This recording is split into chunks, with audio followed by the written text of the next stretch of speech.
Historical aspect లో చూపిస్తున్నారు ఇప్పుడు మీరైతే. అంటే కొంచెం కమర్షియల్ గా కనిపిస్తుంది. కమర్షియల్ సినిమా లాగా. అంటే ఇప్పుడు జనరేషన్ కి బాగా అర్థం అవ్వాలని చెప్పి ఆ కైండ్ ఆఫ్ డిజైన్ ఉందా? ఇప్పుడు అన్ఫార్చునేట్ గా ఏంటంటే ఓన్లీ మన తెలుగు కొంతమంది అందులోను తెలుగు కొంతమంది సోషల్ మీడియాలో ఇది కమర్షియలా ఇది డివోషన్ అని అడుగుతారే. ఒరిజినల్ భక్త కన్నప్ప ఎంతమంది చూశారు? దాంట్లో అది కరెక్ట్ గా గుర్తుపెట్టుకుంటే పౌరాణికం ఎంతవరకు ఉంది దాంట్లో. దాని తర్వాత కన్నప్ప కథ ఏంటి, దాని తర్వాత తనకి తన వైఫ్ ఉన్న రిలేషన్షిప్ ఏంటి, వాళ్ళ గూడెలో ఉన్న డ్రామా ఏంటి, దాని తర్వాత ఎంతమందికి రావు గోపాలరావు గారి క్యారెక్టర్ గుర్తుంది, అక్కడ గుళ్ళో నగలు దొంగతనం చేసి వేసకి ఇచ్చేసే క్యారెక్టర్ ఎంతమందికి గుర్తుంది. అప్పుడు అది కమర్షియల్ కాదా? సో ఇప్పుడు తిన్నడు కథ ఎక్కడ మొదలవుద్ది, ఎక్కడ ఎండ్ అవుద్ది అంటే ఎలా?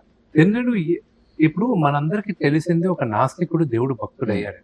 కానీ ఇతను ఎందుకు నాస్తికుడుగా ఉన్నాడు, ఎందుకు చిన్న వయసులోనే నాస్తికుడిగా మారాడు అనేది అది ఒక ఊహాగానం.